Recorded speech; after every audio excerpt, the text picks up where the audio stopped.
Okay.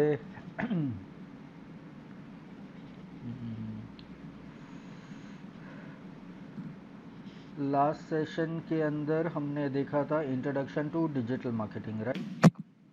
Yes yes. Okay. तो आज हम हमारा फर्स्ट मॉड्यूल स्टार्ट करेंगे, सर्च इंजन ऑप्टिमाइजेशन।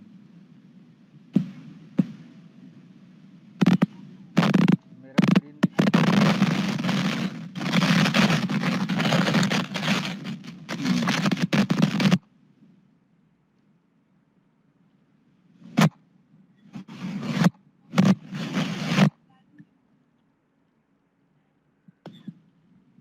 मेरा स्क्रीन दिखाई दे रहा है?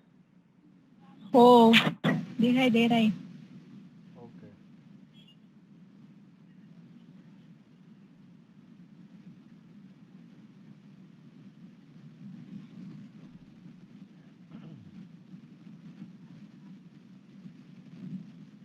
ओके।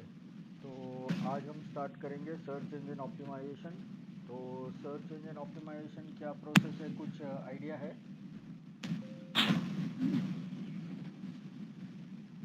नहीं सर। ओके। तो हम देखेंगे सर्च इंजन ऑप्टिमाइजेशन होता क्या है। हाँ। तो ये सेशन के अंदर हम लोग देखेंगे सर्च इंजन क्या होता है, फिर सर्च इंजन रिजल्ट पेज क्या होता है, search engine versus paper click क्या होता है, फिर सर्च इंजन एक्चुअली क्या होता है, उसके कंपोनेंट्स क्या है, ऑन पेज ऑप्टिमाइजेशन क्या है, ऑफ पेज ऑप्टिमाइजेशन क्या है। तो ये सारा चीज़ हम आज देखेंगे।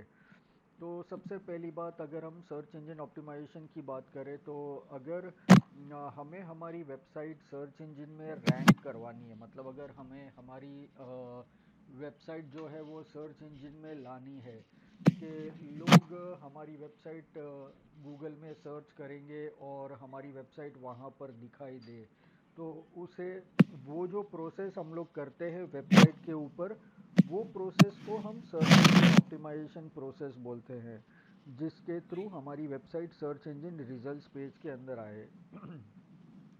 तो जो पेज के अंदर हम कुछ भी सर्च करते हैं गूगल के अंदर, और उसके बाद में जो पेज आता है वो पेज को हम सर्च इंजन रिजल्ट पेज बोलते हैं, मतलब सर्च इंजन का जो रिजल्ट आता है वो पेज को सर्च इंजन रिजल्ट्स पेज को हम बोलते हैं। फिर नेक्स्ट होता है, एक होता है सर्च इंजन ऑप्टिमाइजेशन और एक होता है पीपीसी। पीपीसी का मतलब होता है पेपर क्लिक। तो इसका क्या मतलब होता है कि पे पर क्लिक, मतलब इसका नाम से ही हमें पता चलता है कि ये पेड वर्जन है, मतलब इसके अंदर हम पैसा दे के एडवर्टाइजमेंट देते हैं। अभी जैसे यहाँ पर देखो, यहाँ पर हमें दिखाई दे रहा है एडी, यहाँ पर भी है एडी, यहाँ पर भी है एडी। ये एडी का मतलब होता है एडवर्टाइजमेंट। मैं गूगल में बताता हूँ कि ये कैसे दिखाई देता है। तो अभी मैं एक ब्राउज़र खोल के उसके अंदर गूगल खोलता हूँ और वहाँ पर हम सर्च करेंगे डिजिटल मार्केटिंग कोर्स। तो इसके अंदर ये देखो, यहाँ पर एडी है, यहाँ पर भी एडी है, यहाँ पर भी एडी है। तो ये सारे एडवर्टाइजमेंट है, ये कोई ऑर्गेनिक रिजल्ट नहीं है, ये एसईओ करके यहाँ पर नहीं आया है, ये पैसा दे के आए हैं। तो ये जो होता है ये पीपीसी है, मतलब पेड एडवर्टाइजमेंट, जिसके अंदर हमें कुछ भी एफर्ट नहीं करनी पड़ती, हमें कुछ भी मेहनत नहीं करनी पड़ती है। तो ये होता है पेपर क्लिक। और सर्च इंजन ऑप्टिमाइजेशन का मतलब होता है कि हम हमारी वेबसाइट के ऊपर काफ़ी सारी मेहनत करते हैं, उसके अंदर बहुत सारा चेंजेस करते हैं, और फिर हम हमारी वेबसाइट सर्च इंजन के रिलेटेड फ्रेंडली हम लोग करते हैं। तो ये होता है यहाँ पर सर्च इंजन ऑप्टिमाइजेशन। तो ये ऑप्शन होता है।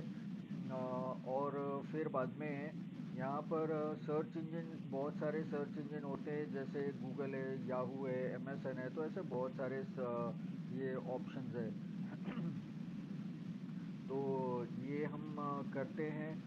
और उसके बाद में सबसे पहले हम लोग स्टडी करते हैं कि सर्च इंजन के कंपोनेंट्स क्या है, मतलब सर्च इंजन काम कैसे करता है।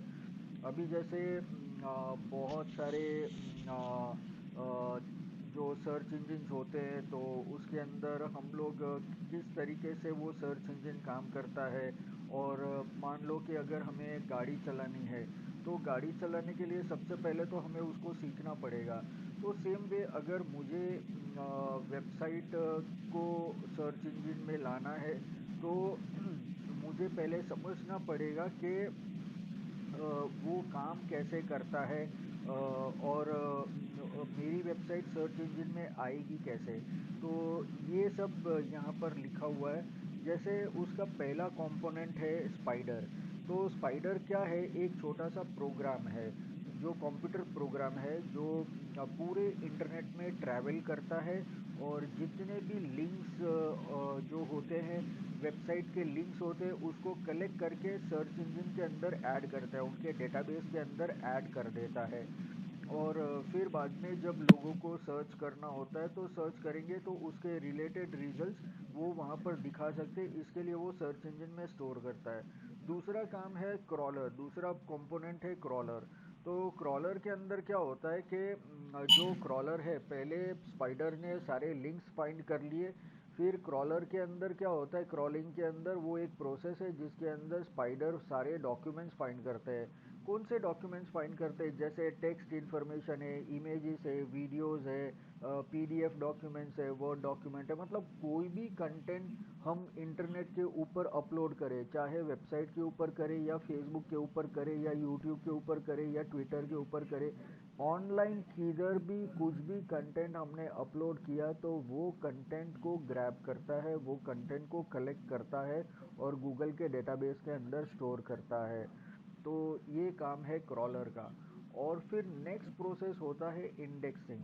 तो ये इंडेक्सिंग कैसे काम करता है, अभी जैसे मैंने पूरा डेटा कलेक्ट कर लिया तो फिर मुझे उसको सही ऑर्डर के अंदर उसको अरेंज करना पड़ेगा। तो इंडेक्सिंग का जो प्रोसेस है ना, ये बिल्कुल एक लाइब्रेरी की तरह है। लाइब्रेरी में अगर हम जाएंगे तो अलग अलग सेक्शन के अंदर अलग अलग बुक्स हमें दिखाई देते हैं। अभी ये अलग अलग सेक्शन के अंदर बुक क्यों रखे जाते हैं, सारे बुक्स को मिक्स करके किधर भी हम लोग क्यों नहीं रख सकते।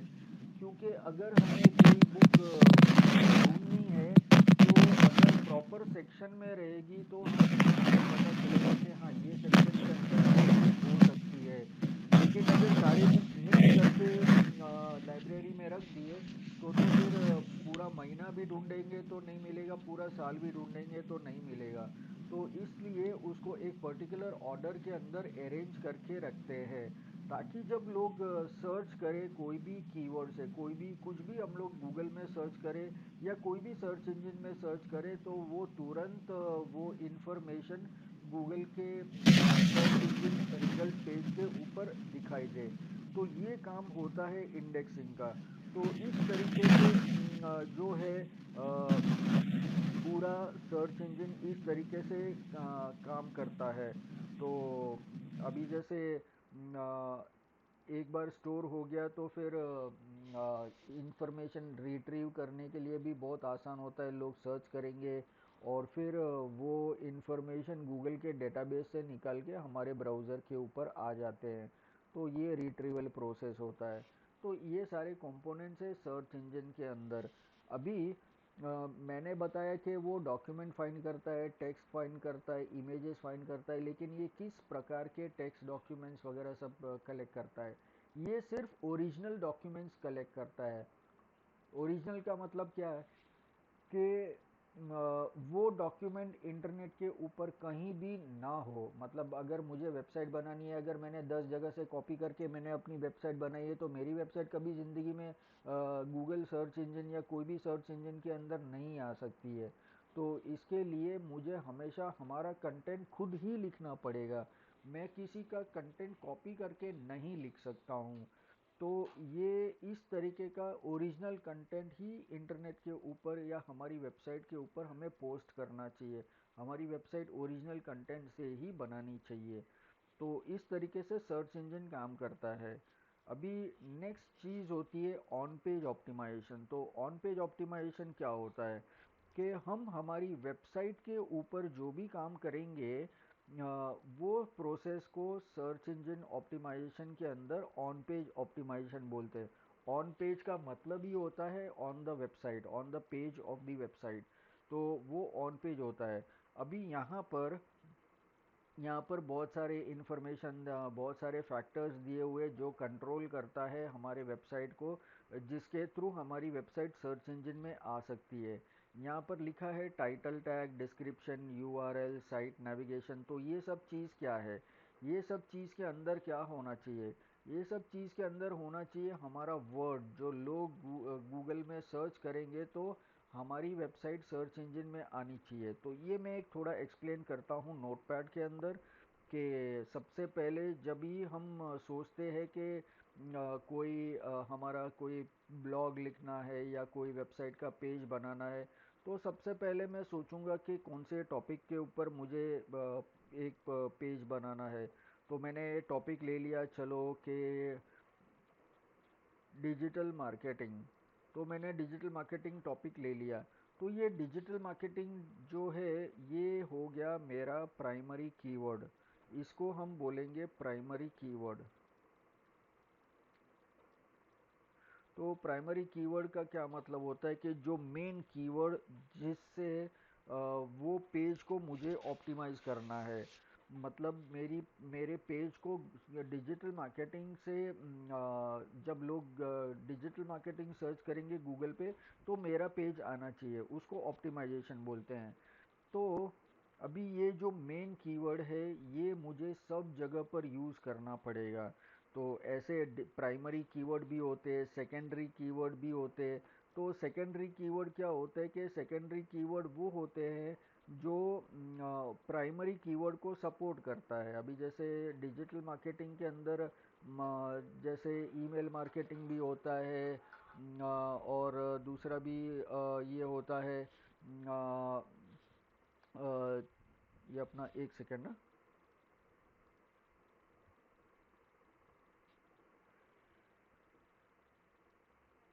हेलो। हाँ जी। जी जी बोलिए। ओके। मैं अभी तो मंडे को ही आ सकता हूँ। ठीक है। Sure sure. चलेगा, no problem. Okay, thank you. या।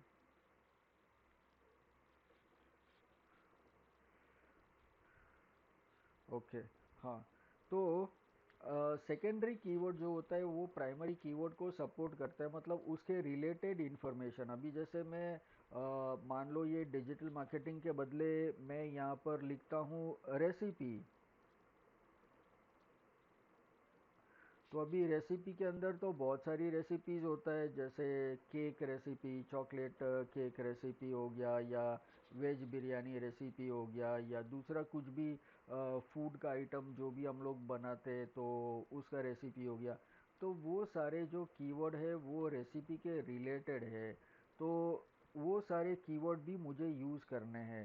तो ये जो कीवर्ड्स है वो मुझे कितनी बार यूज़ करना है, ये मुझे यूज़ करना है 3% मिनिमम। तो 3% मिनिमम या 3% मैक्सिमम मुझे यूज़ करना है। अभी 3% मैं कैसे यूज़ करूँगा, अभी जैसे मान लो कि मेरा पेज है या मेरा ब्लॉग है, ये 500 वर्ड्स का है। तो 500 वर्ड्स का 3% कितना हो गया, 5 3 ज़ार 15, मतलब 15। तो 15 टाइम्स मुझे मेरा प्राइमरी कीवर्ड जो है वो मुझे पूरे पेज में लिखना है। मतलब एक एक पैराग्राफ में के अंदर 15 बार लिख के ख़त्म नहीं करना है उसको, स्टार्टिंग से लेके एंड तक उसको बराबर इवनली डिस्ट्रीब्यूट करना है, ताकि गूगल के बॉट को लगे कि ये जो टॉपिक है, ये जो पेज है, ये रेसिपी नाम के कीवर्ड से ऑप्टिमाइज किया गया है। तो इस तरीके से हम लोग को फॉलो करना है। तो ये रूल्स जो है ये गूगल ने ही सेट किए हैं। तो इस तरीके से हमें काम करना है। तो ये सारा चीज़ जो है जब तुम प्रैक्टिकली हम लोग करेंगे नेक्स्ट सेशन के अंदर, तभी तुम लोग को पता चलेगा। आज मैं बेसिक इन्फॉर्मेशन बता रहा हूँ, आज मैं कुछ स्लाइड्स बता रहा हूँ सर्च इंजन ऑप्टिमाइजेशन के लिए, ताकि आप लोग को कुछ समझ में आए कि सर्च इंजन ऑप्टिमाइजेशन होता क्या है। तो अभी बैक टू द टॉपिक आते हैं, यहाँ पर टाइटल टैग्स। तो टाइटल टैग हम किसे बोलते हैं, सबसे पहले तो हम वो समझते हैं कि हमारा टाइटल टैग क्या होता है। अभी यहाँ पर ये जितने भी ब्लू कलर का जो टाइटल है इसको हम टाइटल टैग बोलते हैं, या सर्च इंजन ऑप्टिमाइजेशन के लैंग्वेज में इसको मेटा टाइटल बोलते हैं।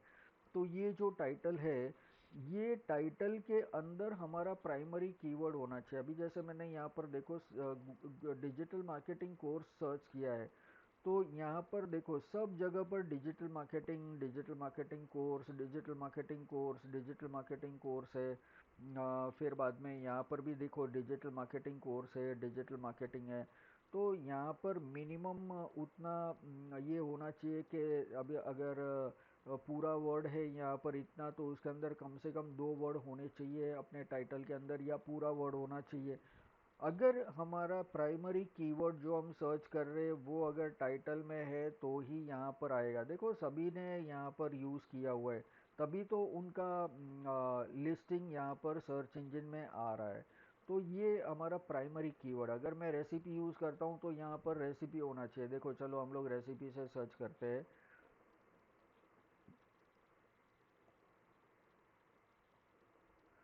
रेसिपीज़ में सर्च करता हूँ तो यहाँ पर देखो यहाँ पर रेसिपीज़ लिखा हुआ है, यहाँ पर ये रेसिपीज़ लिखा हुआ है, यहाँ पर रेसिपीज़ लिखा हुआ है, यहाँ पर रेसिपीज़ लिखा हुआ है, यहाँ पर रेसिपीज़ लिखा हुआ है। मतलब एक भी ऐसा टाइटल नहीं होगा जहाँ पर हमें रेसिपी नहीं मिलेगा। देखो सब जगह पर है, चाहे दूसरे पेज पे जाओ या 10वें पेज पे जाओ या 100वें पेज पे जाओ, हर जगह पर टाइटल में रेसिपीज़ मिलना ही मिलना है। क्योंकि वो तो गूगल का एक कंडीशन है कि अगर ये कंडीशन नहीं होगा तो आपकी वेबसाइट सर्च इंजन में नहीं आएगी। तो यहाँ पर देखो ये टाइटल में भी है सब जगह पर। फिर होता है यहाँ पर डिस्क्रिप्शन। तो डिस्क्रिप्शन क्या होता है, सर्च इंजन ऑप्टिमाइजेशन के लैंग्वेज में इसको मेटा डिस्क्रिप्शन भी बोलते हैं। तो ये डिस्क्रिप्शन के अंदर भी हमारा प्राइमरी कीवर्ड होना चाहिए। तो चलो अभी चेक करते हैं कि हमारा प्राइमरी कीवर्ड डिस्क्रिप्शन में है कि नहीं। तो अभी डिस्क्रिप्शन किसे बोलते हैं, जो टाइटल के नीचे जो टेक्स्ट होता है उसे हम डिस्क्रिप्शन बोलते हैं या मेटा डिस्क्रिप्शन बोलते हैं। तो सब जगह पर तुम देख सकते हो कि यहाँ पर रेसिपीज़ हाईलाइट की गई है, मतलब ये रेसिपीज़ हमारे डिस्क्रिप्शन में भी है। तो यहाँ पर भी होना चाहिए, अगर नहीं है तो हमारी वेबसाइट सर्च इंजन के अंदर नहीं आएगी। तो मतलब अभी टाइटल में भी है, डिस्क्रिप्शन में भी है। अभी तीसरा क्या है, तीसरा है यूआरएल। तो यूआरएल का मतलब क्या हो गया, यूआरएल मतलब ये जो लिंक होती है ऊपर टाइटल में, यहाँ पर लिंक होती है जो वेब ब्राउज़र में हम लोग वेबसाइट का नाम लिखते हैं, उसके अंदर भी हमारा लिंक होना चाहिए। तो चलो अभी उसके अंदर भी हमारा प्राइमरी कीवर्ड होना चाहिए, सॉरी। तो अभी हम लोग ये सारी वेबसाइट वन बाय वन खोल के देखते हैं कि उसके अंदर रेसिपी नाम की कोई टाइटल है कि नहीं, यूआरएल के अंदर है भी कि नहीं। तो अभी मैं इसको ओपन करता हूँ, ये एक को खोला, फिर ये दूसरे को खोला, फिर ये तीसरे को खोल लेते हैं। तो ये 3 लिंक हम लोग चेक करते हैं।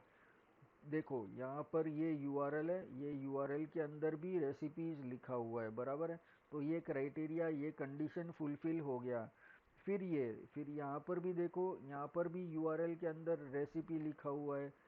तीसरा देखते हैं, तो तीसरे के अंदर भी देखो रेसिपी लिखा हुआ है। मतलब कोई भी लिंक उठा के हम लोग देखते हैं, चलो इसको चेक कर लेते हैं, वन मोर चेक कर लेते हैं कि इसके अंदर है कि नहीं। देखो इसके अंदर भी रेसिपी है। तो ये जो कीवर्ड, ये जो अपना प्राइमरी कीवर्ड है वो सब जगह पर होना चाहिए।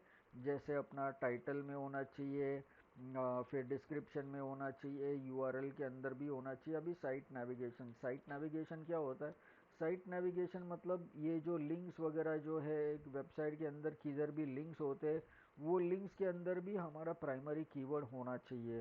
तो इस तरीके से ये पूरा काम करता है। तो ये सब जगह पर होना चाहिए। तो इस तरीके से हमारा कंडीशन फुलफिल होता है।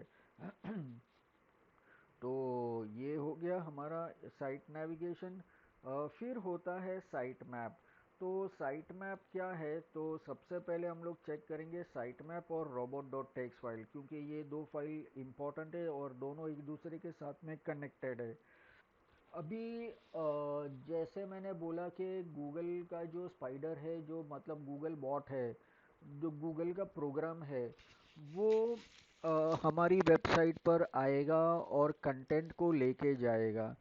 तो अभी सबसे पहली बात तो गूगल को कैसे पता चलेगा कि इसके अंदर से कौन सा कंटेंट लेना है, कौन सा कंटेंट नहीं लेना है। तो हमारी वेबसाइट के साथ में गूगल सर्च इंजन बात कैसे करेगा?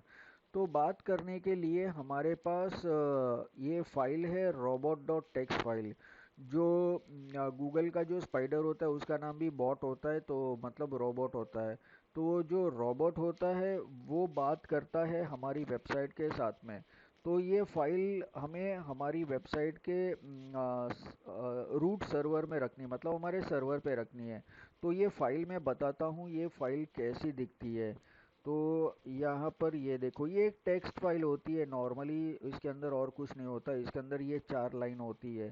तो इसके अंदर सबसे पहला लाइन होता है यूज़र एजेंट स्टार।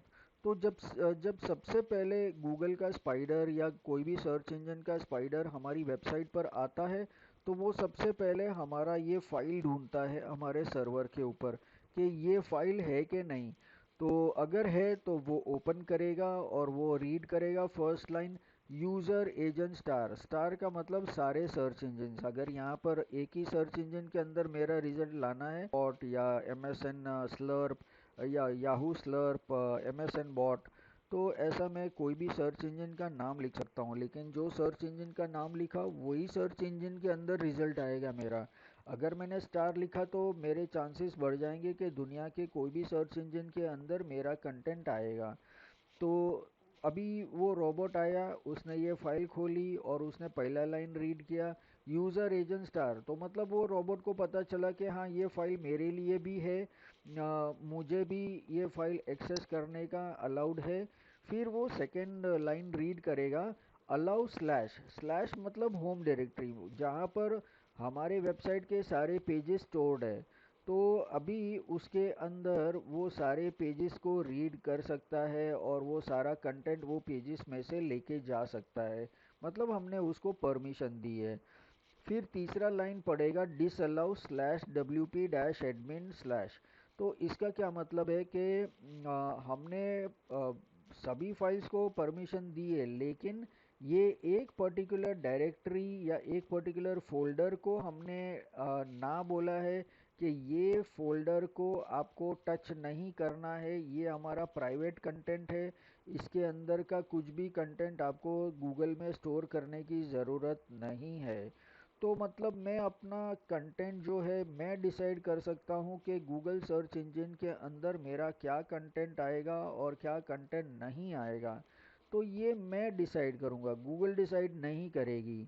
तो ये हमारे हाथ में है कि गूगल के अंदर अगर हमारा कंटेंट दिखाई देता है तो भी हमारे हाथ में है, और अगर नहीं दिखाई देता है तो भी अपना ही काम है कि क्यों नहीं दिखाई देता है, तो हमें उसके ऊपर काम करना है।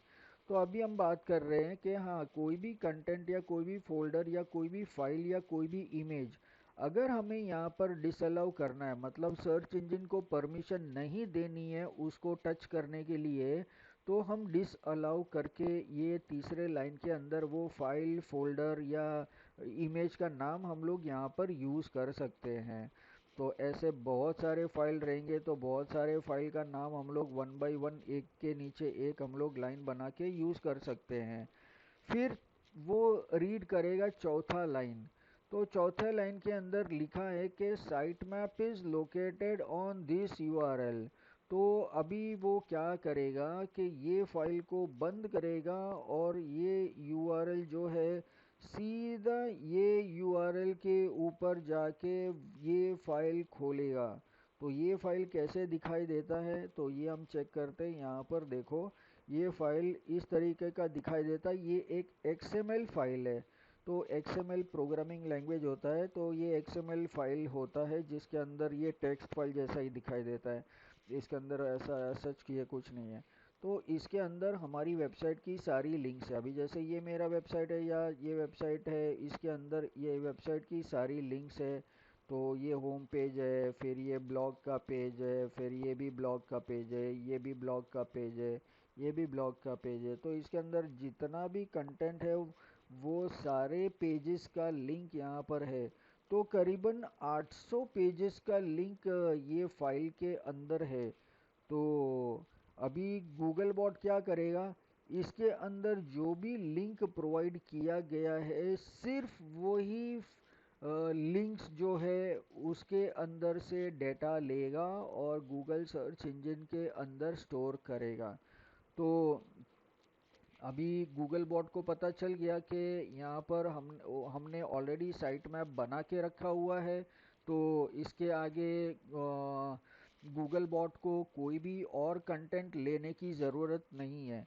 तो सिर्फ वो ये फाइल लेके उसके अंदर का जो भी कंटेंट है ये सारे लिंक के पेजेस के अंदर, वही पेजेस को वो सर्च इंजन के अंदर स्टोर करेगा। अगर हमारा जो कंटेंट है वो ओरिजिनल है तो इस तरीके से ये सर्च इंजन के अंदर ये आ जाता है। तो अभी ये इसके अंदर ये फाइल के अंदर 800 लिंक है। अभी इसका मतलब ये नहीं कि ये एक एक लाइन में टाइप करते बैठूंगा और ये एक्सएमएल फाइल के अंदर जितना 800 लिंक है तो मुझे 800 लिंक इसके अंदर ऐड करने पड़ेंगे, नहीं। ये फाइल जो है ये ऑटोमेटिक जनरेट होता है। इसके अंदर अगर गूगल में सर्च करेंगे site map generator, XML site map generator, तो ऑटोमेटिकली बहुत सारी वेबसाइट्स मिल जाती है। उसके अंदर कोई भी वेबसाइट खोलो और उसके अंदर अपनी वेबसाइट का लिंक ऐड करो और सबमिट कर दो, सर्च का ये जनरेट का बटन दबा दो तो वो फाइल बनना चालू हो जाएगी। और जैसे वो फाइल बन जाएगी तो हमें डाउनलोड का ऑप्शन मिल जाएगा, तो वो हम लोग डाउनलोड कर सकते हैं और वो फाइल बस इसी तरीके से फाइल दिखाई देगी। तो ये फाइल ऑटोमेटिकली जनरेट होती है और हमारे सर्वर पर हम इस तरीके से स्टोर करते हैं। तो ये है एक्सएमएल साइट मैप। तो अभी हमें पता चला कि ये जो दो फाइल है, ये जो दो फाइल है ये कम्युनिकेशन फाइल है। जो हमारी वेबसाइट है वो सर्च इंजन के साथ में बातचीत करके जो डेटा पास करती है वो डेटा गूगल बॉट अपने साथ लेके जाके गूगल डेटाबेस के अंदर स्टोर कर देता है। तो ये दो फाइल जो है इसको हम कम्युनिकेशन फाइल्स बोलते हैं। ये फाइल बहुत ही इम्पोर्टेंट फाइल्स है। तो ये फाइल होनी बहुत ही ज़रूरी है हमारी वेबसाइट के अंदर। गूगल के हिसाब से हमें ये दो फाइल हमें ऐड करनी ही है। तो फिर बाद में यहाँ पर हम लोग वापस आते हैं यहाँ पर इमेजेस के ऊपर। तो अभी तक हमने क्या देखा कि ये टाइटल टैग के अंदर हमारा प्राइमरी कीवर्ड है, डिस्क्रिप्शन के अंदर हमारा प्राइमरी कीवर्ड है, यूआरएल के अंदर हमारा प्राइमरी कीवर्ड है, फिर साइट नेविगेशन के लिंक्स के अंदर हमारा प्राइमरी कीवर्ड है। तो इमेजेस के अंदर भी हमारा प्राइमरी कीवर्ड होना चाहिए। तो अभी इमेज के अंदर हमारा प्राइमरी कीवर्ड कैसे होगा, इमेज के ऊपर क्या हमें लिखना है ये हमारा प्राइमरी कीवर्ड है? नहीं। अभी इमेज तो गूगल बॉट आएगा वो रीड नहीं कर सकता है ना। वेबसाइट तो रीड कर सकता है, इंग्लिश या कोई भी लैंग्वेज के अंदर हम लोग रीड कर सकते हैं, लेकिन इमेज को तो हम सिर्फ देख सकते हैं, उसको रीड कैसे करेंगे। तो जब हम गूगल इमेजेस में जाके हम कुछ भी सर्च करते हैं तो हमें एग्जैक्टली वैसा ही इमेज कैसे दिखाई देता है। अगर मैं देखो जैसे मैं यहाँ पर मैं सर्च करता हूँ, ये यहाँ पर मैं गूगल में जाता हूँ और ये रेसिपीज़ लिखा हुआ है बराबर। तो अभी ये जो रेसिपीज़ है मैं इमेजेस के ऊपर मैं क्लिक करता हूँ, तो और रेसिपीज़ में सर्च करता हूँ तो यहाँ पर सारे रेसिपीज़ का ही फोटोग्राफ है, सभी इमेजेस रेसिपी क्या है। इसके अंदर कोई भी घर का फ़ोटो नहीं है, कोई भी डिजिटल मार्केटिंग का फ़ोटो नहीं है, कोई भी डिजिटल मार्केटिंग कोर्स का फ़ोटो नहीं है। तो अभी ये जो प्रोग्राम है जो गूगल बॉट है वो ये इमेज कैसे रीड करेगा कि भाई ये रेसिपी का इमेज है। तो इसके लिए भी हमारे पास सॉल्यूशन है कि जब हम कोई भी इमेज वेबसाइट के ऊपर अपलोड करेंगे तभी वो इमेजेस का हमें एक पर्टिकुलर नाम देना होता है। तो वो प्राइमरी कीवर्ड होना चाहिए वो इमेज के लिए। तो अभी जैसे ये इंस्टाग्राम का इमेज है तो यहाँ पर मैंने लिखा हुआ है लिंक इंस्टाग्राम, ये गूगल के रिलेटेड है, यहाँ पर गूगल ऑटो कंप्लीट। यहाँ पर देखो सोशल मीडिया ट्रेंड्स, तो यहाँ पर ये ट्रेंड्स भी है। फिर ये दूसरा इमेज है यहाँ पर सोशल मीडिया मार्केटिंग, तो ये सोशल मीडिया मार्केटिंग के रिलेटेड लिंक है। फिर ये डिजिटल मार्केटिंग ट्रेंड्स, तो यहाँ पर वापस डिजिटल मार्केटिंग ट्रेंड्स हमने यूज़ किया हुआ है। तो इस तरीके से हर एक इमेज का लिंक्स होने चाहिए हमारे इमेज के अंदर। तो प्राइमरी कीवर्ड इस तरीके से यूज़ करेंगे तो इससे फ़ायदा क्या होगा? तो इससे फ़ायदा ये होगा कि जब मैं गूगल में मेरी वेबसाइट का नाम सर्च करता हूँ या मेरा नाम सर्च करता हूँ, अभी जैसे मेरा नाम मैं यहाँ पर टाइप करता हूँ, यहाँ पर ऑटोमेटिकली मेरा नाम आ गया। तो अभी मैंने अपना नाम सर्च किया और मैं इमेजेस में क्लिक करता हूँ, तो यहाँ पर देखो ये मेरा इमेजेस आ गए, ये सारे मेरे इमेजेस है, बराबर है। तो ये गूगल को कैसे पता चला कि ये सारे मेरे इमेजेस है? क्योंकि मैंने अपने इमेजेस के अंदर मेरा नाम लिखा हुआ है, तो लोगों को पता चलेगा कि हाँ भाई ये इमेज इसका है। और फिर यहाँ पर जो भी वेबसाइट्स है उसके अंदर वो इमेजेस मैंने पोस्ट किया हुआ है। तो इस तरीके से ये काम करता है। तो हर एक इमेजेस का जो है वो एक पर्टिकुलर नाम होना चाहिए उसके अंदर। ये हमें हमारा इमेजेस के अंदर हमारा प्राइमरी कीवर्ड यूज़ करना चाहिए। अभी हमें इसके अंदर कोई 1.jpg या 2.png या 3.gif या ऐसा कुछ नाम 1 2 3 से कोई सर्च नहीं करेंगे। लोग सर्च करेंगे तो इंस्टाग्राम से सर्च करेंगे, डिजिटल मार्केटिंग सर्च करेंगे, रेसिपी सर्च करेंगे या कुछ भी सर्च करेंगे, लेकिन 1 2 3 तो सर्च नहीं करेंगे ना। गूगल में किसी ने देखा है 1 2 3 सर्च करते हुए? मैंने तो नहीं देखा। तो इस तरीके से हमें हमारा ये जो इमेजेस है उसके अंदर भी हमारा primary keyword as a name रखना चाहिए। तभी जाके हमारे इमेजेस सर्च इंजन के अंदर आएंगे और लोग हमारी वेबसाइट पर आ सकते हैं। फिर दूसरा होता है यहाँ पर हेडिंग्स। तो ये जो हेडिंग होता है, हेडिंग का मतलब क्या होता है कि जो हम लोग पैराग्राफ लिखते हैं तो जो पैराग्राफ का जो हेडिंग होता है उसको हम लोग हेडिंग बोलते हैं। तो अभी जैसे चलो मैं आपको दिखाता हूँ वेबसाइट के अंदर। हम्म,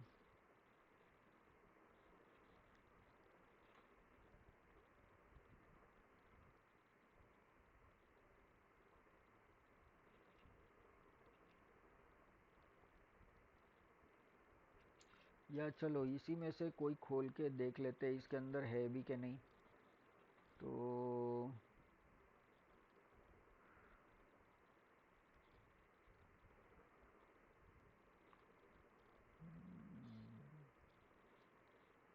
हाँ, इसके अंदर है लेकिन बहुत कम है। तो मैं दूसरा दिखाता हूँ।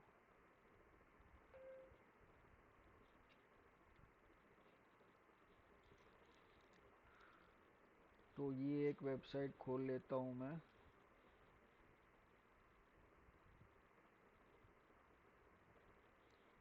और उसके अंदर ब्लॉग के सेक्शन में जाके कोई भी ब्लॉग को क्लिक करता हूँ।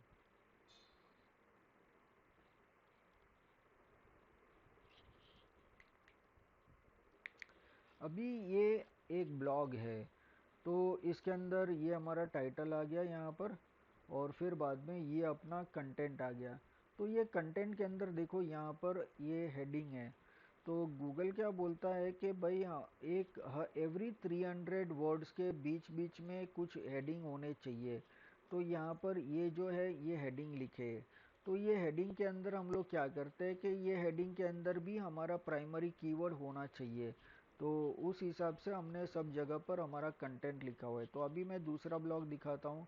तो तो ये देखो यहाँ पर ये गूगल ऑटो कंप्लीट है, ये प्राइमरी कीवर्ड है। तो यहाँ पर भी गूगल ऑटो कंप्लीट है, फिर यहाँ पर ऑटो कंप्लीट है। तो यहाँ पर गूगल ऑटो कंप्लीट दोनों है। तो इस तरीके से हमें जो कंटेंट है वो पूरी तरीके से यूज़ करना है। और हमारे जो हेडिंग्स है, हेडिंग्स के अंदर भी हमें हमारा जो प्राइमरी कीवर्ड है वो यूज़ करना है। तो इस तरीके से सब जगह पर हमने डिस्ट्रीब्यूट किया है। तो हम लोग इस तरीके से पूरे कंटेंट के अंदर हम लोग यूज़ करते हैं। तो ये हो गया हमारा हेडिंग। तो हेडिंग के अंदर भी हमारा प्राइमरी कंटेंट होना चाहिए। फिर बात करते हैं कीवर्ड यूजेज की। तो कीवर्ड यूजेज का क्या मतलब होता है? कीवर्ड यूजेज जो हमने अभी थोड़ी देर पहले मैंने नोटपैड के अंदर समझाया था कि हमें वो कीवर्ड जो है वो कितनी बार यूज़ करना है एक कंटेंट के अंदर, एक ब्लॉग के अंदर कितनी बार यूज़ करना है। तो उसके अंदर हमने देखा कि 3% हमें उसके अंदर हमारा प्राइमरी कीवर्ड होना चाहिए। जैसे कि अगर 5000 वर्ड का एक ब्लॉग है, तो 5000 या 500 वर्ड्स का एक ब्लॉग है, तो 500 इंटू 0.03 मतलब 3% हो गया।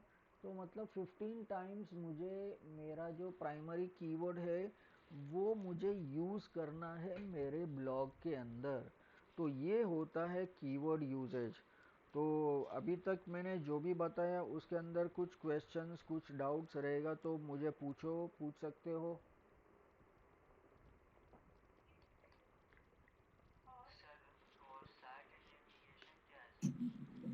साइट नेविगेशन का मतलब सर होता है वो हमारी वेबसाइट साइड के अंदर जो भी नेविगेशन लिंक क्या है है सर? जिसके जिसको क्लिक करने के बाद में हम दूसरे पेज के ऊपर जाते हैं, उसको साइट नेविगेशन बोलते हैं। मतलब साइट का जो मेनू होता है वो मेनू को भी हम लोग साइट नेविगेशन बोल सकते हैं। Okay sir. हम्म,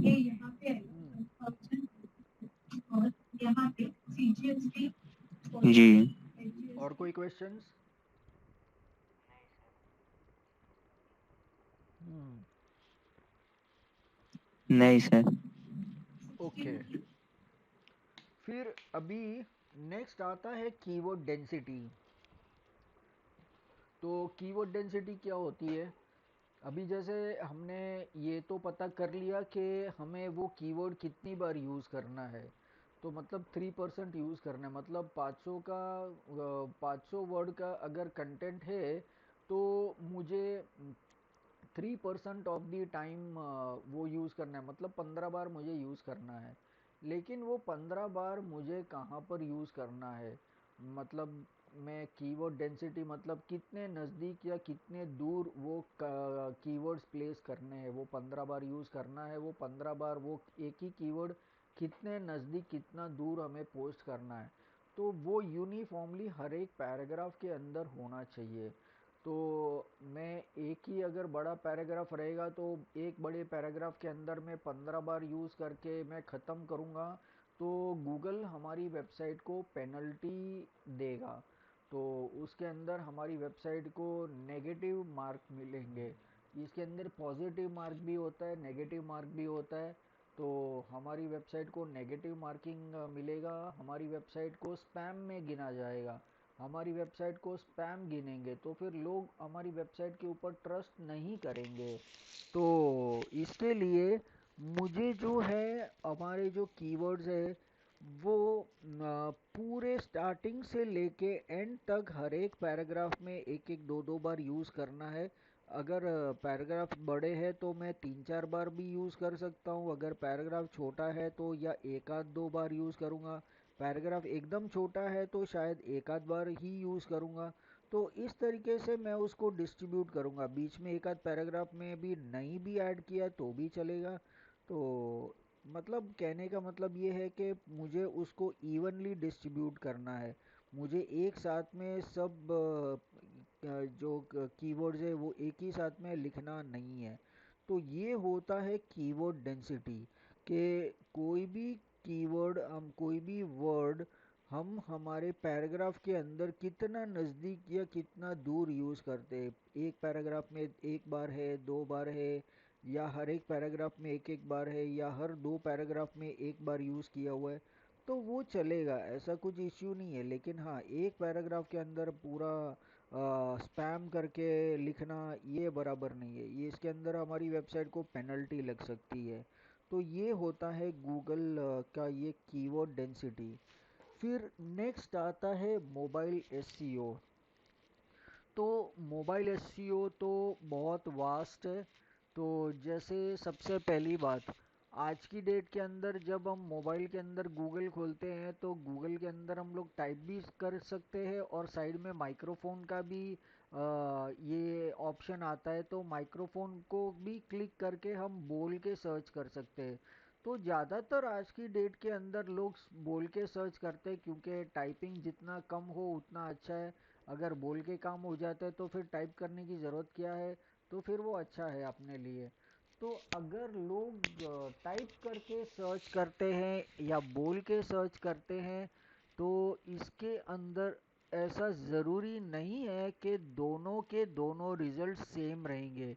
मतलब मैंने टाइप करके भी डिजिटल मार्केटिंग सर्च किया और मैंने बोलकर भी मैंने डिजिटल मार्केटिंग सर्च किया, तो क्या दोनों के रिजल्ट सेम होने चाहिए?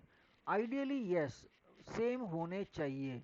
लेकिन ऐसा ज़रूरी नहीं है कि दोनों रिजल्ट सेम होंगे। दोनों रिजल्ट अलग भी हो सकते हैं, या कोई रिजल्ट किसी के अंदर कोई वेबसाइट आए और वॉइस सर्च के अंदर वो वेबसाइट ना आए। तो इसका मतलब ये होता है कि वो वेबसाइट जो है वो एसईओ, मोबाइल एसईओ के बराबर नहीं है। मोबाइल एसईओ उसके ऊपर किया गया नहीं है। तो हम सीखेंगे कि हाँ, हम प्रैक्टिकली करेंगे तो हमें पता चलेगा कि हाँ, मोबाइल एसईओ में कैसा करना है। फिर दूसरी बात होती है, चलो ये तो सर्च के बारे में हो गया। दूसरा बात होता है कि अभी सभी मोबाइल अलग अलग होता है, सभी के पास डेस्कटॉप नहीं होता है, लैपटॉप नहीं होता है, या किसी के पास मोबाइल नहीं होता है तो या लैपटॉप होता है।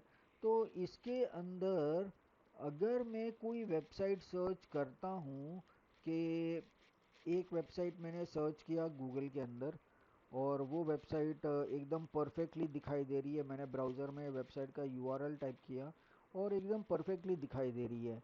फिर मैंने उससे बड़े स्क्रीन में ट्राई किया, तो पता चला कि लेफ़्ट हैंड साइड और राइट हैंड साइड के अंदर कुछ जगह बच गई है, तो वो अच्छा नहीं लग रहा है।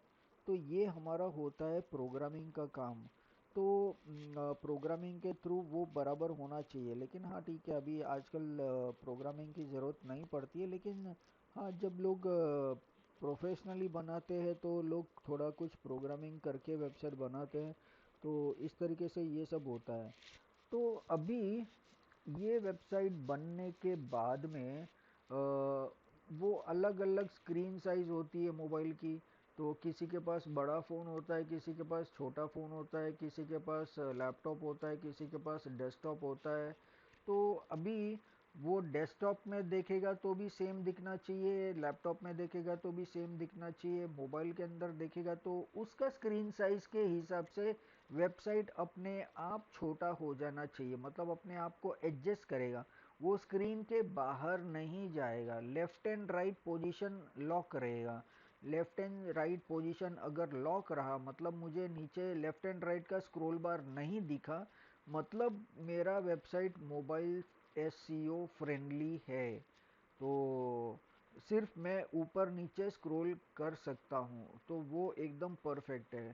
तो सिर्फ यही एक क्राइटेरिया है मोबाइल एसईओ का। तो वैसे तो बहुत सारे क्राइटेरिया है, लेकिन ये कुछ क्राइटेरियाज है जो मैंने अभी बताई। तो ये इसको हमें फॉलो करना है। लेकिन जैसे मैंने बताया कि आज की डेट के अंदर सबसे ज़्यादा लोग यूज़ करते हैं ये मोबाइल का। तो मोबाइल के अंदर हमारी वेबसाइट सबसे परफेक्टली दिखाई देनी चाहिए। तो ये होता है मोबाइल एसईओ। वैसे तो बहुत सारे फैक्टर्स हैं, लेकिन जब हम प्रैक्टिकली करेंगे तो हमें पता चलेगा कि हाँ, हम इसके अंदर कैसे कैसे मोबाइल एसईओ हम लोग देख सकते हैं। अभी हमने ये सारे फैक्टर्स यहाँ पर देखे हैं। तो ये फैक्टर्स के बाद में यहाँ पर ये एक एरो है। तो ये एरो के अंदर क्या होता है, ये एरो के अंदर ये होता है कि ये चीज़ जो है ये यहाँ पर स्टॉप नहीं होती है। ये कंटिन्यूस प्रोसेस है। मतलब ऐसा नहीं है कि मैंने अपनी वेबसाइट के ऊपर एक बार एसईओ किया तो बात ख़त्म हो गई, नहीं। मुझे रेगुलरली मेरी वेबसाइट को एसईओ के लिए मॉनिटर करना है। अभी ये क्यों? उसका रीज़न ये है कि आज मैंने अपने वेबसाइट के ऊपर एसईओ किया, तो मेरी वेबसाइट सर्च इंजन में आ रही है, मेरी वेबसाइट टॉप पर आ रही है। लेकिन अगर उसके बाद में मैंने छोड़ दिया कि हाँ, अभी तो मेरी वेबसाइट एसईओ करके मेरी वेबसाइट सबसे टॉप पे आ रही है, तो अभी मुझे एसईओ करने की क्या ज़रूरत है, इससे ऊपर तो जाने वाला नहीं है, सबसे पहला पोजीशन पे तो है। तो ठीक है, मैं थोड़ा भूल जाऊंगा, मैं अपनी वेबसाइट के ऊपर ध्यान नहीं दूंगा। थोड़े दिन बाद क्या होता है कि कोई दूसरा कॉम्पिटिटर आता है वो, और वो हमारे से अच्छा रेगुलर एसईओ करता रहता है, तो उसकी वेबसाइट टॉप पर आ जाएगी, हमारी वेबसाइट सेकंड नंबर पर आ जाएगी, फिर और नीचे आ जाएगी और नीचे आ जाएगी, और फिर हमारी वेबसाइट फर्स्ट पेज से निकल के सेकंड पेज पे चली जाएगी, और एक दिन हमारी वेबसाइट गूगल से निकल जाएगी। तो इस ये सब ना हो, इसके लिए हमें रेगुलर मॉनिटर करना चाहिए। तो अभी ये मैंने जैसे बताया कि हमारी वेबसाइट फोर्थ पोजीशन से सेकंड पोजीशन पे आ सकती है, सेकंड से थर्ड पे आ सकती है। तो ये क्यों होता है? सबसे पहले मैंने एसईओ तो किया हुआ है मेरी वेबसाइट का, तो अब वो उसको नीचे क्यों आता है?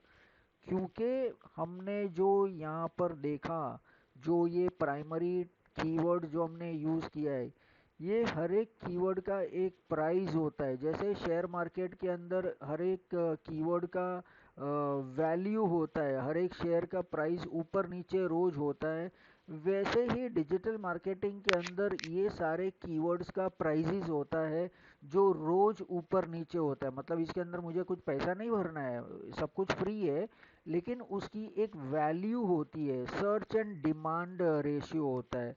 मतलब जितना अगर लोग ज़्यादा सर्च करते हैं तो उसकी वैल्यू ज़्यादा है, अगर लोग सर्च कम करने लगे तो उसकी वैल्यू कम है। जितना ज़्यादा सर्च उतना ज़्यादा वैल्यू, जितना कम सर्च उतना कम वैल्यू। तो इस तरीके से हर एक सर्च का कुछ वैल्यू होता है। तो एक दिन पता चला कि लोग डिजिटल मार्केटिंग या कोई रेसिपी गूगल में सर्च नहीं कर रहा है। तो और मैंने तो अपनी वेबसाइट रेसिपी के लिए ऑप्टिमाइज़ की थी। तो पिछले महीने तो रेसिपी बहुत सर्च हुई थी, लेकिन ये महीने कोई रेसिपी सर्च नहीं कर रहा है। तो मेरी वेबसाइट दिखाई भी ना दे, या सर्च इंजन के अंदर आए भी नहीं, या सेकंड नंबर पे आ जाए, या थर्ड नंबर पे आ जाए, या फोर्थ नंबर पे आ जाए, कि डिपेंड्स कि कितना इफेक्ट हुआ है वो वैल्यूएशन का। तो अभी मेरा कॉम्पिटिटर है कोई दूसरी कंपनी वाला, उसने अपना अच्छा खासा उसके रिलेटेड कोई कीवर्ड अच्छा मिल गया उसको रेसिपी के लिए, और उसने वो कीवर्ड यूज़ करके मेरे से ऊपर चला गया।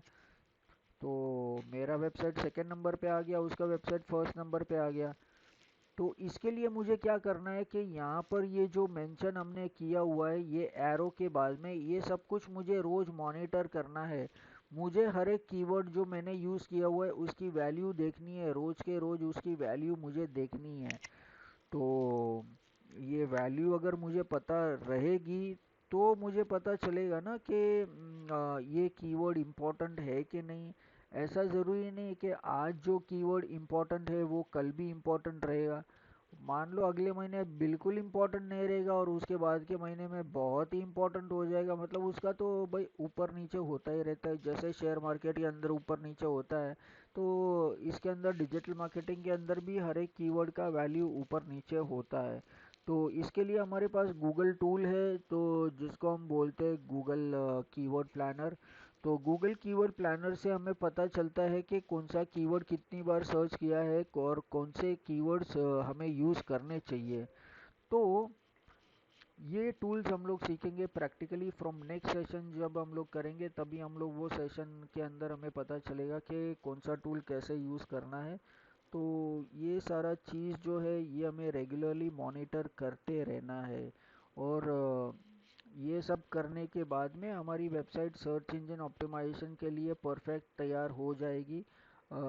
लेकिन हाँ, रेगुलर मॉनिटर करते रहना है, रेगुलर रिसर्च करते रहना है। तो रिसर्च कैसे करेंगे वो भी हम लोग सीखेंगे आगे कोर्स के अंदर। तो ये सारे जो फैक्टर्स है ये आते हैं ऑन पेज ऑप्टिमाइजेशन, जिसके अंदर हम हमारी वेबसाइट के ऊपर काम करते हैं।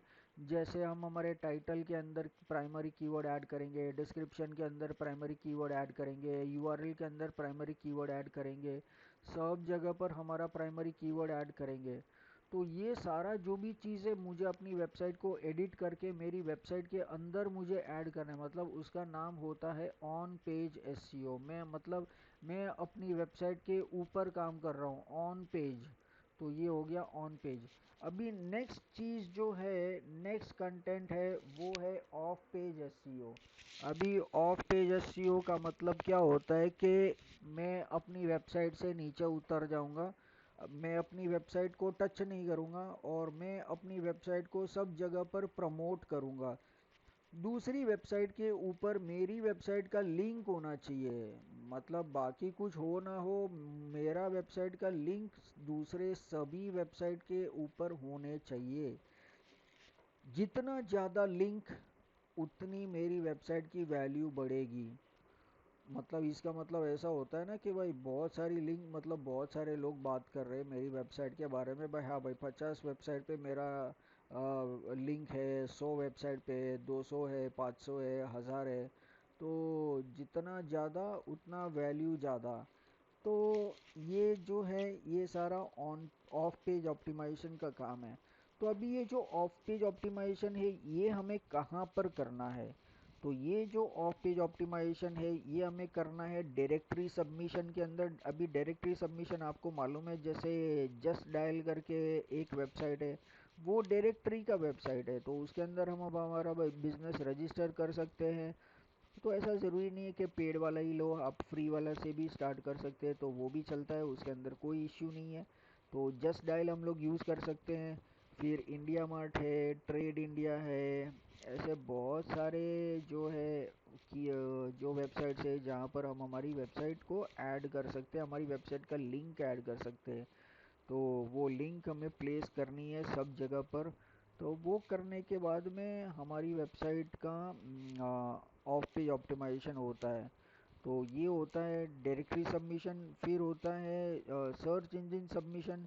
तो वैसे तो हमारी वेबसाइट सर्च इंजन के अंदर सबमिट करने की ज़रूरत नहीं होती है, बट लेकिन क्या होता है कि सर्च इंजन ऑप्टिमाइजेशन के अंदर सर्च इंजन के अंदर ऑटोमेटिकली सारी वेबसाइट सबमिट हो जाती है।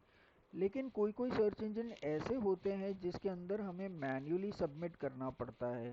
तो वो भी हम लोग चेक करेंगे कि हम मैन्युअली कैसे प्लेस कर सकते हैं।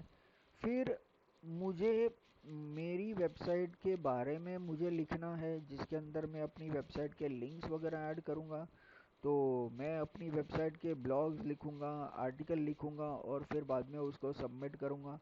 तो ब्लॉग्स एंड आर्टिकल्स अगर है तो डेफिनेटली उसके अंदर हम हमारी वेबसाइट का लिंक भी ऐड करेंगे, क्योंकि लोगों को अगर हमारा आर्टिकल पसंद आए तो डेफिनेटली वो लोग क्लिक करके जाके देखेंगे भी आके। अगर मैंने लिखा कि जैसे कौन सा ये अभी इमेजी का बहुत अच्छा है, तो लोग उसको देखेंगे और फिर बाद में वहाँ पर जाने, कुछ लोग उस वहाँ पर जाएंगे भी। तो इस तरीके से हम लोग जहाँ पर भी ब्लॉग आर्टिकल लिखते हैं वहाँ पर हमारा लिंक हम लोग ऐड करते हैं। तो लोग उसको क्लिक करके, उसको पढ़ के, उसके ऊपर लिंक को क्लिक करके हमारी वेबसाइट को वेबसाइट के ऊपर आते हैं। तो ये सब चीज़ करते हैं हम ब्लॉग एंड आर्टिकल सबमिशन, जिसके अंदर हम हमारी वेबसाइट या प्रोडक्ट्स या सर्विसेज का प्रमोशन करते हैं और हमारी वेबसाइट का लिंक ऐड करते हैं। मतलब जहाँ पर भी ऑफ पेज ऑप्टिमाइजेशन हम लोग करते हैं वहाँ पर हमारी वेबसाइट का लिंक होना बहुत ही ज़रूरी है। अगर हमारी वेबसाइट का लिंक नहीं है तो उसका मतलब हमने ऑफ पेज एसईओ मिस किया। तो वो होनी बहुत ज़रूरी है। फिर बाद में सोशल बुकमार्किंग। अभी सोशल बुकमार्किंग तो आप लोग को ऑलरेडी बहुत मालूम है। जैसे लोग सोशल मीडिया यूज़ करते हैं, फेसबुक यूज़ करते हैं, ट्विटर यूज़ करते हैं, लिंक्डइन यूज़ करते हैं, यूट्यूब यूज़ करते हैं। तो मैं सोशल मीडिया पे भी मैं अपना प्रमोशन करूँगा। जैसे मैंने फेसबुक के ऊपर अपने डिजिटल मार्केटिंग कोर्सेज़ के बारे में मैं प्रमोट करूँगा और फिर मैं वहाँ पर मेरी वेबसाइट का लिंक मैं ऐड कर दूँगा। फिर बाद में मैंने ट्विटर पे भी ऐड कर दिया, यूट्यूब पर भी मैंने वीडियो बनाया और डिस्क्रिप्शन के अंदर मैंने लिंक ऐड कर दिया। तो सोशल मीडिया के अंदर भी हम लोग प्रमोट कर सकते हैं। तो वैसे तो बहुत सारे वेबसाइट्स है, तो हम लोग प्रैक्टिकली देखेंगे उसके अंदर कि हम लोग कैसे अलग अलग वेबसाइट के ऊपर हमारा लिंक पोस्ट करके हम लोग ऑफ पेज ऑप्टिमाइजेशन कर सकते हैं। फिर फ्री क्लासिफाइड्स के अंदर भी हम लोग काम कर सकते हैं। फ्री क्लासिफाइड के अंदर भी हम लोग हमारी लिंक के ऊपर प्लेस कर सकते हैं।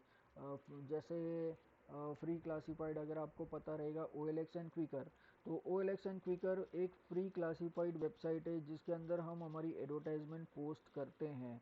तो इस तरीके से हम ये बहुत सारी फ्री क्लासिफाइड है, वैसे दुनिया के अंदर लाखों करोड़ों फ्री क्लासिफाइड वेबसाइट है।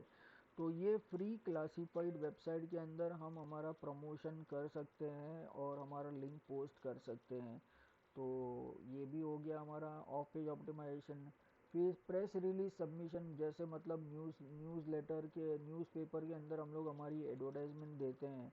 तो वो एडवर्टाइजमेंट जैसे देते हैं वैसे ही एक टाइप का प्रेस रिलीज होता है जो न्यूज़पेपर के अंदर आता है और लोग उसको रीड करते हैं।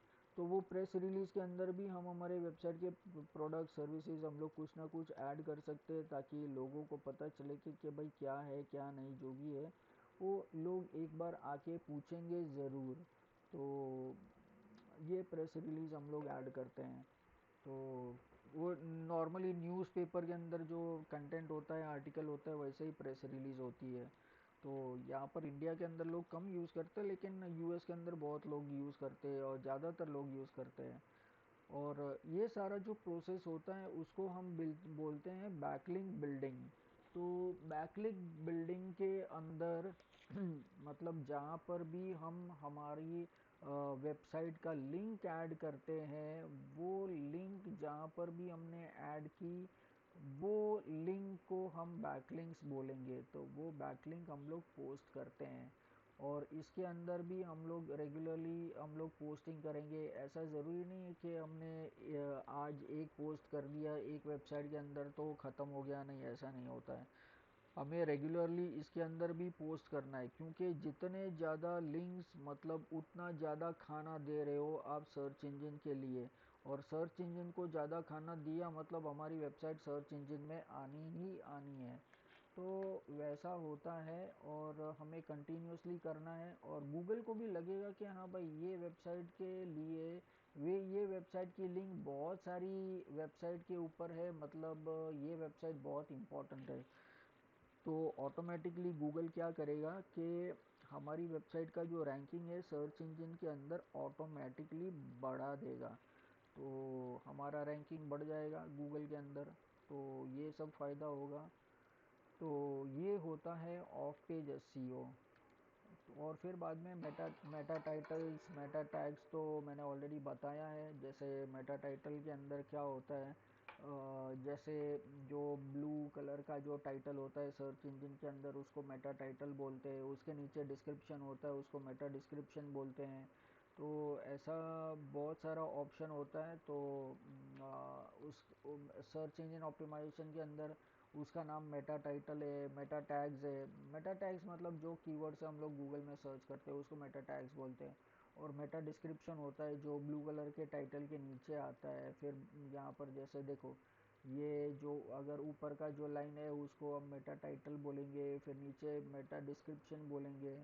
फिर यहाँ पर ये मेटा डिस्क्रिप्शन हो गया, मेटा टाइटल हो गया, और फिर ये मेटा यूआरएल, तो ये यूआरएल भी होता है। तो इस तरीके से ये मेटा टाइटल डिस्क्रिप्शंस वगैरह है। और ये यूआरएल स्ट्रक्चर होता है। तो यूआरएल के अंदर भी हमारा प्राइमरी कीवर्ड होना चाहिए। और फिर site map, XML site map हमने देखा कि कैसे वो फाइल बनती है, मतलब ये कैसे यूज़ होती है। तो कैसे बनती है मैं थोड़ी देर में दिखाऊंगा। इमेजेस, तो इमेजेस के अंदर भी मैंने बताया कि इमेजेस भी हमें उसके नाम से प्राइमरी कीवर्ड से हमें यूज़ करने। अगर प्राइमरी कीवर्ड से यूज़ किया तो काफ़ी अच्छा है। ताकि लोग जब वो प्राइमरी कीवर्ड गूगल में सर्च करें तो हमारा इमेज गूगल सर्च के अंदर आ जाए। तो लोग जब वो इमेज के ऊपर क्लिक करेंगे तो हो सकता है कि लोग हमारी वेबसाइट को भी विज़िट करेंगे और हमें वहाँ से कुछ बिजनेस मिले। तो यस, डेफिनेटली वो काफ़ी अच्छा है जो हमको यूज़ करना चाहिए। फिर हेडिंग टैग्स, तो हेडिंग के अंदर भी मैंने बताया। तो हेडिंग भी जो होता है वो नॉर्मली कोई भी सर्च इंजन जो होता है वो अ, जो फ्रंट एंड का जो टेक्स्ट होता है ना वो रीड नहीं करता है। तो वो बैक एंड का जो कोडिंग होता है ना, कोडिंग रीड करता है। तो जिसके अंदर लिखा होता है H1 H2 H3, तो ये सारा अलग अलग हेडिंग का साइजेस है। तो ये सारे साइजेस जो है उससे पता चलता है कि ये हेडिंग वन है, तो हेडिंग वन सबसे बड़ा होता है, उससे छोटा H2, उससे छोटा H3, उससे छोटा H4, उससे छोटा H5 और उससे छोटा H6। तो H1 सबसे बड़ा, H6 एकदम छोटा। तो उससे उसके बाद में कुछ भी नहीं आता है। H7 नाम की कोई चीज़ नहीं है, सिर्फ H1 से लेके H6 होता है। तो इस तरीके से हमें हेडिंग यूज़ करना है हमारी वेबसाइट के अंदर, सब जगह पर हेडिंग देना है। अगर हम ब्लॉग वगैरह लिखते हैं तो ये सारा हेडिंग्स हमें यूज़ करने हैं। फिर रोबोट डॉट टेक्स्ट फाइल तो हमने ऑलरेडी देखी कि वो क्या होता है। वो एक कम्युनिकेशन फाइल होती है, जिसके अंदर हमें जो भी कंटेंट को प्रोटेक्ट करना है या जो भी कंटेंट हम सर्च इंजन को दिखाना चाहते हैं या हमारा कंटेंट देना चाहते हैं, तो उस हिसाब से हम वहाँ पर अलाउ डिसअलाउ हम लोग यूज़ कर सकते हैं। तो ये हो गया रोबोट डॉट टेक्स्ट फाइल। और कीवर्ड, यस कीवर्ड हम यूज़ करेंगे, हम रिसर्च करेंगे। तो नेक्स्ट सेशन के अंदर हम लोग देखेंगे कि हाँ हमारा जो क्या बोलते हैं, ये जो प्रैक्टिकल जो हम लोग करेंगे तो ये सारा रिसर्च टूल्स वगैरह सब हम देखेंगे कि कीवर्ड वगैरह हम लोग कैसे यूज़ करेंगे, कौन सा कीवर्ड यूज़ करना है, कौन सा कीवर्ड सिलेक्ट करना है। सबसे पहले तो इम्पॉर्टेंट होता है कि कीवर्ड सिलेक्ट करना, क्योंकि अगर मुझे कोई भी चीज़ के ऊपर टॉपिक लिखनी है तो उसके पहले मुझे कोई कीवर्ड चाहिए, मतलब कोई टॉपिक चाहिए जिसके ऊपर मैं कुछ लिख सकता हूँ। तो वो भी हम लोग यूज़ कर लेंगे। तो जैसे ही वो सब सिलेक्शन हो जाता है उसके बाद में हम लोग रिसर्च टूल यूज़ करते हैं कि ये कीवर्ड जो मैंने सिलेक्ट किया है वो मुझे यूज़ करना चाहिए कि नहीं चाहिए। अगर वो हाँ बोलता है तो हमें यूज़ करना चाहिए, अगर नहीं नहीं बोलता है कि दिस इज़ वेरी लेस, तो वो हम लोग यूज़ नहीं कर सकते। तो इस तरीके से ये बहुत सारे कीवर्ड्स है, तो कीवर्ड रिसर्च वगैरह सब हम लोग करेंगे। और फिर कंटेंट एंड कीवर्ड डेंसिटी, तो वो ऑलरेडी मैंने बताया कि कितनी बार वो कीवर्ड यूज़ करना चाहिए और वो उसकी डेंसिटी क्या होनी चाहिए, तो मतलब कितने नज़दीक होने चाहिए, कितने पास होने, कितने दूर होने चाहिए। तो ये सब चीज़ होती है कीवर्ड डेंसिटी के अंदर। तो जैसे मैंने बताया कि उसके अंदर मैक्सिमम 3% चांसेस होते हैं, तो 3% हमें यूज़ करना चाहिए कीवर्ड्स को हमारी वेबसाइट के अंदर। तो ये सारा चीज़ जो है इसके अंदर ये होता है। और फिर बाद में हमारे पास कीवर्ड रिसर्च के लिए बहुत सारे टूल्स है जो हम लोग यूज़ करने वाले हैं। तो during the course of this all sessions, बीच बीच में हमारे पास बहुत सारे टूल्स आते रहेंगे। तो नेक्स्ट सेशन के अंदर हम लोग देखेंगे कि हमें कौन से मतलब क्या क्या कीवर्ड्स यूज़ करना है, कैसे यूज़ करना है, कितना यूज़ करना है और कैसे यूज़ करना है।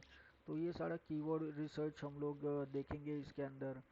फिर जैसे मैंने डायरेक्टरी सबमिशन बताया था, तो ऐसी बहुत सारी डायरेक्टरी सबमिशन है, जैसे जस्ट डायल है, फिर ये curly.com है। फिर हम लोग यहाँ पर सर्च करेंगे, डायरेक्टरी का लिस्ट पूरा मिल जाएगा। तो हमें किसी के पास जाने की ज़रूरत नहीं है, इंटरनेट के ऊपर बैठा बैठा मिल जाता है। तो ये हम लोग देखेंगे। फिर सर्च इंजन के अंदर हम लोग सबमिट करेंगे। फिर ये एग्जांपल है कि हम लोग कैसे सबमिट करते हैं। तो एकदम छोटा सा फॉर्म रहता है जिसके अंदर हमारा ईमेल एड्रेस साउंड करते हैं, और फिर बाद में हम लोग उसको उसके अंदर पूरा डिटेल ऐड करने के बाद में हम लोग सबमिट करते हैं, ताकि हमारा जो भी वेबसाइट है वो उसके अंदर सबमिट हो जाए। तो इस तरीके से ये फ्री वेबसाइट सबमिशन भी हम लोग कर सकते हैं। फिर ये यहाँ पर कुछ लिंक्स दिए गए हैं कि कौन सी वेबसाइट के ऊपर हम लोग ब्लॉग आर्टिकल लिख सकते हैं। तो ये तो सिर्फ दो चार है, मैं आपको हज़ारों वेबसाइट कैसे ढूंढते हैं वो मैं बताऊँगा। तो ये सारा ब्लॉग्स एंड आर्टिकल्स है, यहाँ पर और भी लिंक्स दिए गए हैं। और फिर ये सोशल बुकमार्किंग वेबसाइट्स है, फिर ये प्रेस रिलीज़ के सबमिशन साइट्स है, और फिर कुछ बैकलिंक्स हम लोग कैसे बनाएंगे, ये भी सब चीज़ हम लोग प्रैक्टिकली देखेंगे। तो अभी हम अगले सेशन के अंदर हम लोग देखेंगे ये सारा चीज़ जो हमने आज स्लाइड के अंदर देखा, वो सारा चीज़ जो है हम प्रैक्टिकली देखेंगे कि हाँ ये सारा चीज़ हमें प्रैक्टिकली कैसे करना है। तो उसके बाद में आप कल का से नेक्स्ट सेशन हो जाएगा, उसके बाद में आप लोगों का लॉगिन डिटेल्स तैयार हो जाएगा, जिसके अंदर आप लोग प्रैक्टिस करेंगे जो मैं नेक्स्ट सेशन के अंदर सिखाने वाला हूँ वो। उसके बाद में आप घर पे ये सब कुछ प्रैक्टिस कर सकते हो, और क्योंकि वो बहुत इम्पोर्टेंट चीज़ है, क्योंकि जब तक आप प्रैक्टिस नहीं करोगे तब तक उसका कुछ फ़ायदा नहीं है। तो प्रैक्टिस करनी बहुत इम्पोर्टेंट है। तो आपके लॉगिन डिटेल्स में क्रिएट करके दे दूँगा, तो जैसे हो जाता है मैं आपको दे दूँगा। तो नेक्स्ट सेशन के अंदर हम लोग ये पूरा दिखाई देता है। तो प्रैक्टिकल करना बहुत इम्पोर्टेंट है। तो आज का सेशन हम लोग यहीं पर एंड करते हैं। नेक्स्ट सेशन हम लोग पूरा प्रैक्टिकली करेंगे। ये आज जो भी एसईओ हमने स्लाइड के अंदर देखा वो हम नेक्स्ट सेशन के अंदर प्रैक्टिकली करेंगे। हम लोग एक एक चीज़ हम लोग इसके अंदर देखेंगे। तो आज के लिए अगर कोई क्वेश्चन है तो मुझे पूछ सकते हो।